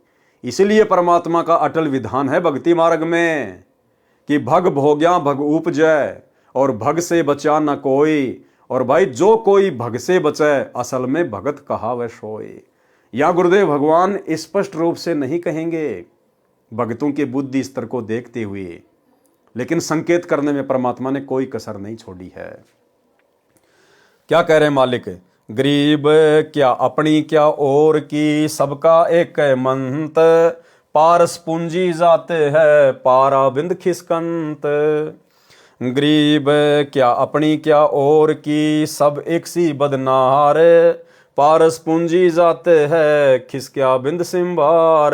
कि भाई अपने बिंद को संभाल ले, संभोग क्रिया के दौरान अपने शरीर से निकलने वाले अनमोल पदार्थ को संभाल ले। क्या कह रहे हैं? गरीब क्या अपनी क्या और की, सब सी एक बदनार, और पारस पूंजी जात है खिस्ता बिंद सिंभार। गरीब बोलूंगा निष्पक्ष हो, जो चाहे सो कीन, क्या अपनी क्या और की, सब ही बदनारी मलिन। कि भाई जो बदनारी होती है, जो गलत औरत होती है, वो क्या अपनी क्या किसी और की, दोनों भक्ति मार्ग में बाधक होती है। अब परमात्मा ने यहाँ पर बदनारी शब्द यूज कर दिया ताकि भगत को सीधा सीधा बुरा ना लगे। जबकि भाई और बहनों, परमात्मा ने यह भी कहा है कि आग पराई आपनी हाथ दिए जल जाए, नारी पराई आपनी भोगे सब कुछ जाए। तो समझदार को तो भाई संकेत ही काफी है, समय थोड़ा है, और यदि भक्ति सफल करनी है अपने आप को इस कुकर्म से दूर कर लो। परमात्मा कहते हैं निष्पक्ष होके बोलूंगा, चाहे किसी को अच्छा लगे चाहे बुरा लगे। गरीब बोलूंगा निष्पक्ष हो, जो चाहे सो कीन, चाहे भक्ति करो चाहे छोड़ो, अच्छा कहो चाहे बुरा कहो, गुरुदेव कह रहे हैं निष्पक्ष होके बोलूंगा। और क्या अपनी क्या और की, सब ही बदनारी मलिन। नेक नारी की महिमा। अब जो स्त्रियां अच्छी हैं उनके विषय में भी परमात्मा कह रहे हैं, उनकी प्रशंसा कर रहे हैं। जिन स्त्रियों के गर्भ से बड़े बड़े महापुरुषों का जन्म हुआ है, परमेश्वर उनकी प्रशंसा भी कर रहे हैं। भले ही उनके गर्भ से बड़े बड़े महापुरुषों का जन्म हुआ है, लेकिन भक्ति मार्ग में तो भैया वो भी अपने पतियों के लिए बाधित ही सिद्ध होती हैं, यदि वे उस कुकर्म से दूर नहीं हटती हैं। तो प्रशंसा करने का मतलब ये नहीं कि गुरुदेव ने प्रशंसा कर दी तो ठीक, अब कोई दिक्कत नहीं है। जो नियम है भक्ति के वो तो सबके लिए हैं। नेक नारी की महिमा। गरीब नारी नारी भेद है, एक मैली एक पाख, जा उदर धूरु उपजे जाकी भरिए साख। गरीब कामनी कामनी भेद है, एक मैली एक पाख, जा उदर प्रहलाद थे जाकू जोड़ू हाथ। गरीब कामनी कामनी भेद है, एक उज्जवल एक गंध, जा माता प्रणाम है जा बरथरी गोपी चंद। गरीब कामनी कामनी भेद है, एक हीरा एक लाल, दत्त गुसाई अवतरे अनसुईया के नाल। गरीब कामनी कामनी भेद है, एक रोंज एक हंस, जनक विदेही अवतरे धन्य माता कुलवंश। गरीब नारी नारी क्या करे, नारी बहुगुण भेव, जा माता कुर्बान है जा उपजे सुखदेव। गरीब नारी नारी क्या करे, नारी कंचन कूप, नारी सेती उपजे नामदेव से भूप। गरीब नारी नारी क्या करे, नारी भक्ति विलास, नारी सेती उपजे धना भगत रैदास। गरीब नारी नारी क्या करे, नारी कंचन सींद, नारी सेती उपजे बाजिद और फरीद। गरीब नारी नारी क्या करे, नारी में बहु बात, नारी से ती उपजे शीतलपुरी सुनाथ। गरीब नारी नारी क्या करे, नारी को निर्ताए, नारी से ती उपजे रामानंद पंथ चलाए। गरीब नारी नारी क्या करे, नारी नर की खान, नारी से ती उपजे नानक पद निर्वाण। गरीब नारी नारी क्या करे, नारी सरगुण बेल, नारी से ती उपजे दादू भगत हमेल। गरीब नारी नारी क्या करे, नारी का प्रकाश, नारी से ती उपजे नारद मुनि से दास। गरीब नारी नारी क्या करे, नारी निर्गुण नेश, नारी से ती उपजे ब्रह्मा विष्णु महेश। गरीब नारी नारी क्या करे, नारी मूला माए, ब्रह्म जुगनी आदि है चरण कमल ल्योलाए। गरीब नारी नारी क्या करे, नारी बिन क्या होए, आदि माया ओंकार है देखो सुरति समोए। गरीब शब्द स्वरूपी उतरे, सतगुरु सत्य कबीर, दास गरीब दयालु है डिगे बंधावे धीर। भावार्थ, संत गरीबदास जी ने परमेश्वर कबीर जी से प्राप्त ज्ञान को अपने शब्दों में इस प्रकार बताया है कि जो पुरुष कामी यानी सेक्सी यानी दुराचारी है वह भी पाप का भागी है, और नारी यदि व्यभिचारिणी है तो वह भी पाप की भागी है। अब भक्ति मार्ग में क्या है भाई और बहनों, भक्ति मार्ग में सतगुरु से उपदेश लेने के बाद ये दोनों ही कर्म स्त्री के और पुरुष के ये व्यभिचार की श्रेणी में आ जाते हैं। सतगुरु से उपदेश लेने के बाद स्त्री मिलन एक प्रकार से व्यभिचार में शामिल हो जाता है। लेकिन ये तो परमात्मा दयालु है, इसलिए इस परमेश्वर ने हमें थोड़ी बहुत ये छूट दे रखी है। छूट ये नहीं कि भाई आप जी स्त्री मिलन करते रहो और अपनी भक्ति भी करते रहो, नहीं। परमेश्वर हमारी तुच्छ बुद्धि को देखते हुए कि अभी इनको इतना ज्ञान नहीं है, अभी इनके पास में भक्ति इतनी शेष नहीं है जिस भक्ति की शक्ति से ये स्वयं को रोक सकें, और ना इनके पास इतना ज्ञान छोड़ा इस काल ने ताकि ये अपनी बुद्धि का इस्तेमाल कर सकें। इसलिए परमेश्वर हम भक्तों पे दया करते हैं। परमेश्वर हमें ज़्यादा कुछ नहीं कहते हैं कि जैसे जैसे इनको ज्ञान होता चला जाएगा, धीरे धीरे जैसे जैसे इनकी भक्ति बढ़ेगी तो कभी न कभी तो इनको अंदर से चेतना जागृत होगी कि मैं क्या कर रहा हूँ, क्या करना चाहिए और क्या कर रहा हूँ। ये भक्ति हर जन्म में नहीं मिलती, ये औरतें हर जन्म में मिल जाएंगी, औरतें हर योनि में मिल जाएंगी, भक्ति हर योनि में नहीं मिलती है। तो परमेश्वर इंतजार कर रहे हैं कि इनको कब ये विवेक हो कि ये मनुष्य योनि क्यों मिली है। ये विषय विकार करने के लिए नहीं, ये भोग भोगने के लिए नहीं, केवल मोक्ष प्राप्ति के लिए ये मनुष्य शरीर मिलता है, स्त्री या पुरुष का। तो भाई और बहनों, दया परमात्मा की जो थोड़ी थोड़ी बुद्धि सत्सेवकों की खुलने लगी है। जिन माताओं के गर्भ से उच्च संतों का जन्म हुआ है वे नारी आदरणीय हैं। नारी से ब्रह्मा विष्णु महेश का जन्म हुआ, नारी से दत्तात्रेय जैसे महापुरुष का जन्म हुआ, नारी से धना भगत नानक देव, स्वामी रामानंद, संत दादू जी आदि महापुरुषों का जन्म हुआ। अब देखो, परमात्मा ने उन सभी नारियों को आदरणीय बताया, और यहां परमात्मा ने दुर्गा को भी आदरणीय बता दिया। वे नारी आदरणीय हैं। नारी से ब्रह्मा विष्णु महेश का जन्म हुआ। अब ये दुर्गा ही तो सारा यहां पर बखेड़ा फैलाई हुए बैठी है, लेकिन इस प्रसंगवश गुरुदेव ने केवल दुर्गा को यहां पर आदरणीय कहा है, जिससे ब्रह्मा विष्णु महेश का जन्म हुआ है। बाकी जीवों को यही फंसाती है, तरह तरह के रूप बना के यही ऊपर जाने वाली आत्माओं को फंसाती है अपने मोह जाल में। तो इसका मतलब भाई और बहनों, आप और हमने यदि बचना है तो सतगुरु के वचनों को ध्यान में रख के भक्ति करनी होगी। सतगुरु के वचनों को ध्यान में रख के।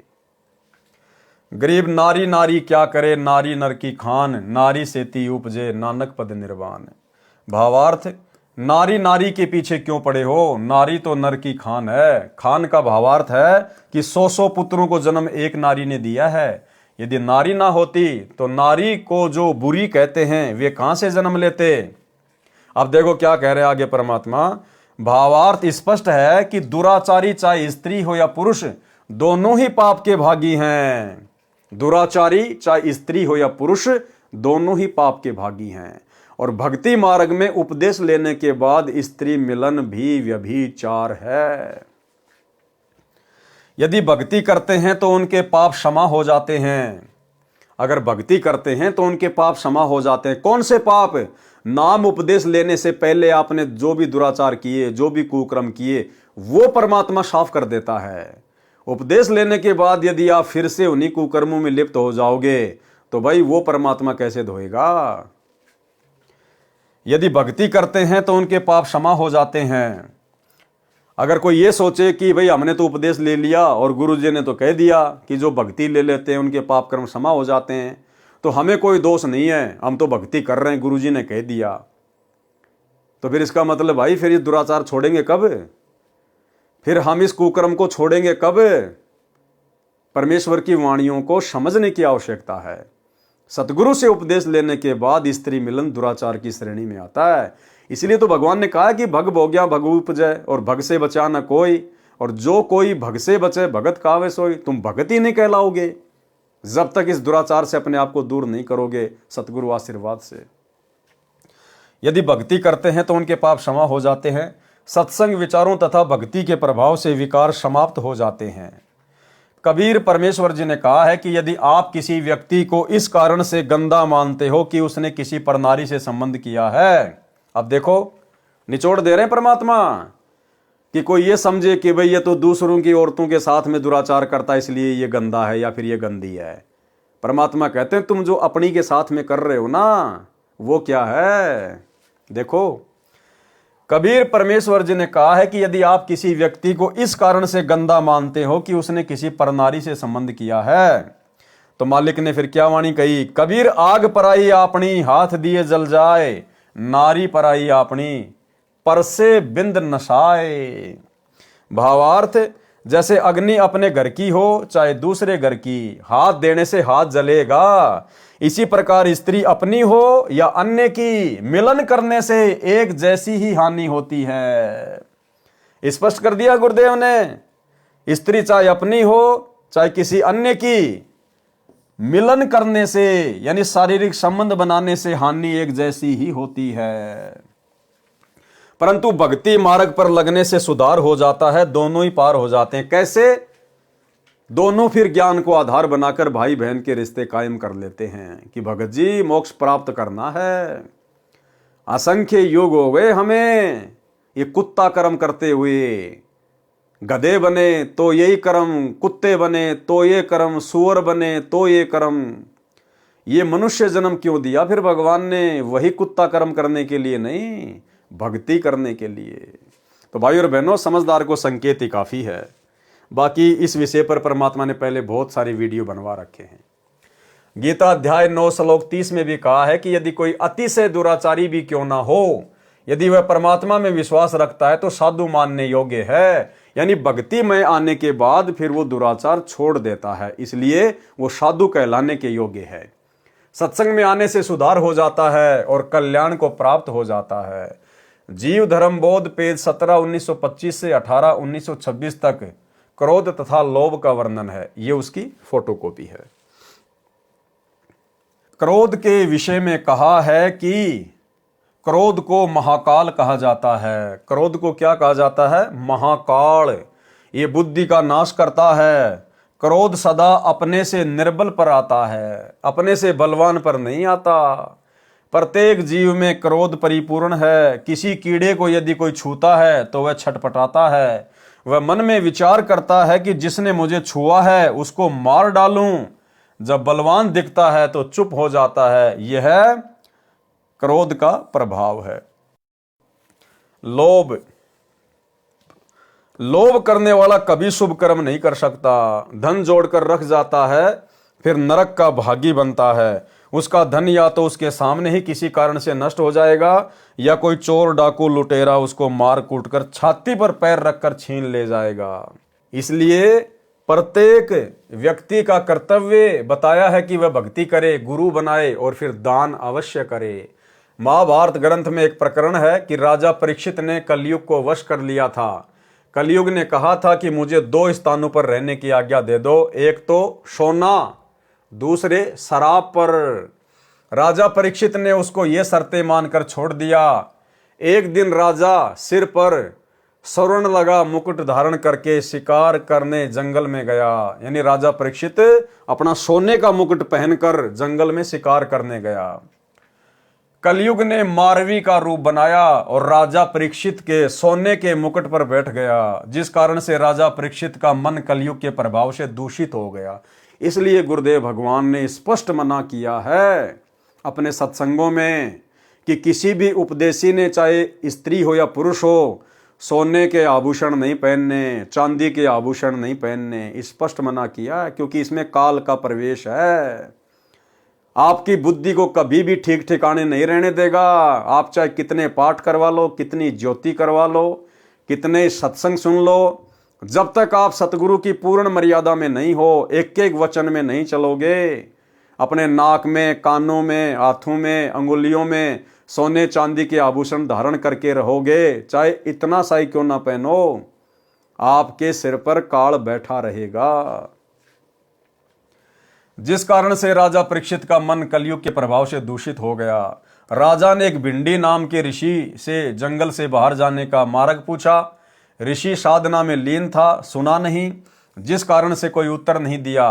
राजा ने एक मरा हुआ सर्प शरारतवश ऋषि के गले में डाल दिया। ऋषि का पुत्र बच्चों में खेल रहा था। बच्चों ने उसे बताया कि राजा परीक्षित ने आपके पिता के गले में सर्प डाल दिया है। ऋषि के बच्चे ने श्राप दे दिया कि आज से 7वें दिन परीक्षित राजा को तक्षक सर्प डसेगा, उसकी मृत्यु हो जाएगी। ऐसा ही हुआ। इसलिए भक्तों को चाहिए कि वे सोने का प्रयोग कभी ना करें। आदेश भाई और बहनों, हमने गुरुदेव के प्रत्येक आदेश को फॉलो करना पड़ेगा, प्रत्येक आदेश को, नहीं तो हम भक्ति मार्ग पर सफल नहीं हो सकते। ये कोई बच्चों का खेल नहीं चल रहा वर्तमान में। सारी सृष्टि को रचने वाला सर फट जाए अगर ये समझ में आ जाए कि वो धरती पे प्रकट है, और पिछले 10 साल से इस हार जेल में बैठा हुआ है आप और हमारे लिए, हमें भगत बनाने के लिए। ये नकली हार श्रृंगार उतरवाकर भक्ति के 16 श्रृंगारों से परिपूर्ण करने के लिए। लेकिन भक्ति के श्रृंगार तो उस समय हमारे ऊपर पहनाएगा जब हम ये नकली सोने चांदी के हार श्रृंगार उतारेंगे। स्पष्ट आदेश कर दिया गुरुदेव ने। इसलिए भक्तों को चाहिए कि वे सोने का प्रयोग कभी ना करें। ये आदेश हो गया गुरु जी का। आदेश वो ही नहीं है जो फार्म पे लिखे होते हैं। गुरुदेव भगवान कहते हैं वो तो भक्ति के शुरुआती नियम है, ताकि तुम लोग ज्यादा नियम देखकर कहीं जो है बिदक ना जाओ। वो तो भक्ति पर लगाने के लिए शुरुआती नियम है। बाकी जैसे जैसे सत्संग सुनते चले जाएंगे, नए नए नियम आपके सामने आते चले जाएंगे। इसीलिए तो परमात्मा ने संग का समाधान नाम की पुस्तक लिखवाई है, जिसमें तकरीबन 200 नियम है, 200 नियम। अब बताओ भाई और बहनों, कोई कैसे फॉलो कर लेगा वो 200 नियम? इसीलिए तो लोगों को साथ संगति अच्छी नहीं लगती है। ये साथ संगति की बातें लोगों को कांटे की तरह चुभती है, क्योंकि भगत कोई बनना नहीं चाहता। सतगुरु के प्रत्येक वचन पर रहकर भक्ति कोई करना नहीं चाहता। कोई आता भी है तो थोड़े दिनों में फिर भाग जाता है, क्योंकि परमात्मा कहते हैं संत सूरमा शेर है, गरजे और गाजे, बाकी दुनिया तो भेड़ है, बिदके और बाजे। छोड़ छोड़ भाग जाएंगे साथ संगति को। कोई सूरमा, कोई सूरवीर ही रुकेगा इस मार्ग पर। तो स्पष्ट आदेश है गुरुदेव भगवान का। और एक छोटा सा सत्संग जो दास आप जी को बार बार सुनाता है, परमात्मा ने उस सत्संग में भी अपने मुख कमल से स्पष्ट कह रखा है कि क्या फायदा इस सोने का, इस आभूषण का। नाक में गाल लिए हैं, कानों में डाल लिए। गुरुदेव कह रहे हैं इसको तो घर में भी नहीं रखना चाहिए, घर में भी। सुनिए छोटा सा सत्संग। ये तो खाम खागा सर दर्द है, सोना तो घर में बना रखना चाहिए आपने, और ना इसको पहनना चाहिए। क्या फायदा कान में डाल लिया, कान नाक में डाल लिया, 36 पंगे कड़े बना लिए। ये तो खाम खागा सर दर्द है, सोना तो घर में बना रखना चाहिए आपने, और ना इसको पहनना चाहिए। क्या फायदा, कान में डाल लिया, नाक में डाल लिया, 36 पंगे कड़े बना लिए। परमात्मा ने इतना सुंदर शरीर दे रखा है, इस पर आडंबर करने की कतई जरूरत नहीं। इससे भगवान रुष्ट होता है। भगवान की भक्ति करे, चाहे किसा भी शरीर है, काला है, गोरा है, जैसा भी मालिक ने दिया है, इसमें हम परमात्मा पा सकते हैं। इस काया का गर्व ना करियो के काला के गोरा रे। तो भाई और बहनों, हम भक्ति पर उसी समय सफल होंगे जब गुरु के प्रत्येक वचन को अपने जीवन में उतार लेंगे। और ये आदेश भाई और बहनों आपको केवल स्पेशल कोई साथ संगति में नहीं दिए जा रहे, साथ संगति में नहीं बताया जा रहा। हाँ, साथ संगत वाले भाई बहन तो परमेश्वर की विशेष आत्मा है, जिनके ऊपर अपने गुरु के वचनों का, अपने गुरु के शब्दों का असर हो जाता है और वे हर प्रकार से संघर्ष करते हुए, चाहे घर छूटे, चाहे जग रूठे, चाहे रूठो ये संसारा हो, कौन सुनेगा फिर मेरी काल लोक में जब गुरु रूठ गया मेरा हो। तो सत्सेवक भाई बहन तो तुरंत उन चीजों को फॉलो कर लेते हैं, क्योंकि परमेश्वर के युगों युगों के हंस हैं, युगों युगों के माल हैं। अन्यथा भाई और बहनों, यही बातें, जो बातें साथ संगति के वीडियो के माध्यम से ये पवन दास बोलता है, और साथ संगति से जुड़े हुए भाई बहन उन बातों को तुरंत अपने गुरु का आदेश मानकर, ज्ञान को आधार बनाकर तुरंत स्वीकार कर लेते हैं और निकाल फेंकते हैं सोना चांदी अपने घर से और अपने नाक से और अपने कानों से। और यही बातें उन सतलोक आश्रम मैनेजमेंट हरियाणा वालों को गुरुजी की तरफ से बताई जाती हैं। और गुरु के आदेश को जब गुरु का परिवार संगत में पारित करता है तो किसी पे कोई असर नहीं होता। क्यों नहीं होता? क्योंकि गुरु का खुद का परिवार सतलोक आश्रम मैनेजमेंट हरियाणा, ये खुद गुरु की मर्यादाओं को फॉलो नहीं करते हैं, जिस कारण से संगत पर उनके शब्दों का कोई असर नहीं होता। इस दास ने तो बहुत समय बाद में सत्सेवक भाई बहनों को सोने चांदी के विषय में जानकारी दी है, मालिक के ज्ञान आधार से। और साथ संगति से जुड़ी हुई आत्माओं के शरीर पर आपको एक छोटा सा नाक में भी दिखाई नहीं देगा। नाक में भी जिनके घर में विरोध नहीं है, उन्होंने तो अपने घर से भी सोने चांदी को बेच दिया, बाहर कर दिया। और उधर सतलोक आश्रमों में हेमा मालिनी बन के आती है हमारी माता बहनें, हेमा मालिनी, ऊपर से नीचे तक पीली होके। और गुरु ने कितनी बार आदेश दिया उनको हिसार जेल से, एक छोटा सा आदेश। महेंद्र का लड़का अमित, यानी गुरुदेव का भतीजा, गुरुदेव के छोटे भाई महेंद्र का लड़का अमित, उसकी एक छोटी सी ऑडियो 2016 की। और वो कह रहा है कि आज गुरुजी ने पूरी संगत को, जब मैं गुरुजी से मिलाई पे गया जेल में, तो गुरुजी ने मुझे आदेश दिया है कि मेरी संगत को बता देना कि कोई भी सोना नहीं पहनेगा, ना हाथ में ना कान में, हैं, कहीं भी कोई सोना नहीं पहनेगा। ये मेरा सख्त आदेश है, संगत को बता देना। तो उस अमित ने कहा कि गुरुजी मैंने तो बता दिया, मेरी तो कोई नहीं मानता। उस अमित ने गुरुजी से कहा कि गुरुजी मेरी कोई नहीं मानता। अरे मानेंगे कैसे जब तुम नहीं मान रहे? राजनीति तुमने कर दी, अपने गुरु की मानी। स्टेडियम तुमने बना दिए, अपने गुरु की मानी। हॉस्पिटल का काम तुमने शुरू कर दिया, अपने गुरु की मानी। गुंडों की सीबीआई जांच में भक्तों को बैठा दिया, 5 लाख रुपया राजपूत करणी सेना को दे दिया, तुमने गुरु की मानी। हरियाणा के जाट आरक्षण में भक्तों को बैठा दिया, करोड़ों रुपया चंदे में दे दिया, तुमने मानी। जाट गोहाना धर्मशाला बन रही है, एक ऊपर का 5वां फ्लोर 1 करोड़ रुपए में बनेगा, तुमने ठेका ले लिया जबरदस्ती भाईचारा निभाने के लिए। तुम गुरु की मान रहे हो क्या, जो संगत तुम्हारी बात मानेगी? तो ये छोटी सी ऑडियो अमित की कि आज गुरुजी ने आदेश दिया कि मेरी सारी संगत को कह देना कि कोई भी सोना नहीं पहनेगा, भाई हो चाहे बहन हो। तो अमित कह रहा कि गुरुजी मैंने तो कह दिया, मेरी तो कोई ना मानता। साहब जी, एक गुरुजी आदेश आया है जी आज, अगर मतलब किसी ने नहीं सोना नहीं पहनना, किसी ने भी, किसी भाई ने किसी बहन ने, न चैन न गुट्ठी, न कान में न नाक में, कहीं नहीं डालना, कहीं बिल्कुल भी। गुरुजी ने कहा कि इसमें काला बसा है और सोना नहीं पहनेगा मेरी संगत कोई भी। मेरा आदेश है यो, इन्हें सख्ती तो पालन करो। इन्हें कहो, गुरुजी ने कही हमें लेकिन धने कोई नहीं मानता। गुरुजी ने को सोना नहीं पहनेगा कोई भी आज के बाद। साहब जी, एक गुर्जर का आदेश आया है जी आज, अगर मतलब किसी ने नहीं सोना नहीं पहनना, किसी ने भी, किसी भाई ने किसी बहन ने, न चैन न गुट्ठी, न कान में न नाक में कहीं नहीं डालना, कहीं बिल्कुल भी। गुर्जर ने कहा कि इसमें काला बसा है और सोना नहीं पहनेगा मेरी संगत कोई भी। मेरा आदेश है यो, इन्हें सख्ती तो पालन करो। इन्हें कही गुर्जर ने कही हमें लेकिन ने कोई नहीं मानता। गुर्जर को सोना नहीं पहनेगा कोई भी आज के बाद। तो भाई और बहनों, इससे स्वयं सिद्ध है कि ये लोग खुद मर्यादा में नहीं है, इसलिए इन लोगों के शब्दों का संगत पे असर नहीं होता। अन्यथा इधर सात संगति के माध्यम से जो भी संदेशा दिया जाता है ज्ञान आधार से, भाई बहन तुरंत विचार करके कि ये जो आदेश दिया जा रहा है हमारे पवन भाई के द्वारा, ये हमारे गुरुजी के सत्संगों से मेल खाता है या नहीं खाता है, ये ज्ञान आधार से उचित है या नहीं है। यदि सत्संगों से मेल खाता है और ज्ञान आधार से उचित है और भक्ति में सहयोगी है, भाई बहन उसको तुरंत फॉलो कर लेते हैं, तुरंत फॉलो। ये होता है शब्दों का असर। तो यहां गुरुदेव स्पष्ट कर रहे हैं। इसलिए भक्तों को चाहिए कि वे सोने यानी गोल्ड का प्रयोग कभी ना करें। अब प्रयोग ही नहीं करना तो फिर घर में रख के क्या करना भाई?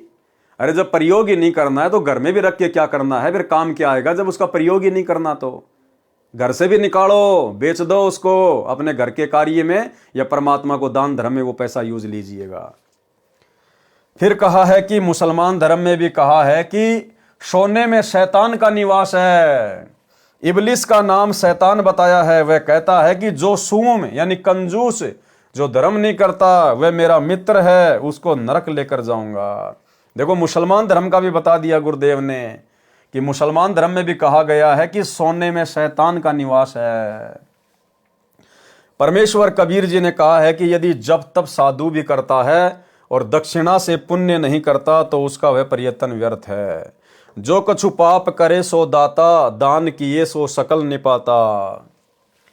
दान से पाप नष्ट हो जाते हैं। सभी धर्मों का यही मत है कि जो लोभ करता है, दान नहीं करता, वह नरक में गिरता है। मोह, जिस परिवार में प्राणी जन्म लेता है उसी में मोह हो जाता है। संपत्ति, माता पिता, भाई बहन, फिर पति पत्नी तथा संतान के मोह में जकड़ जाता है।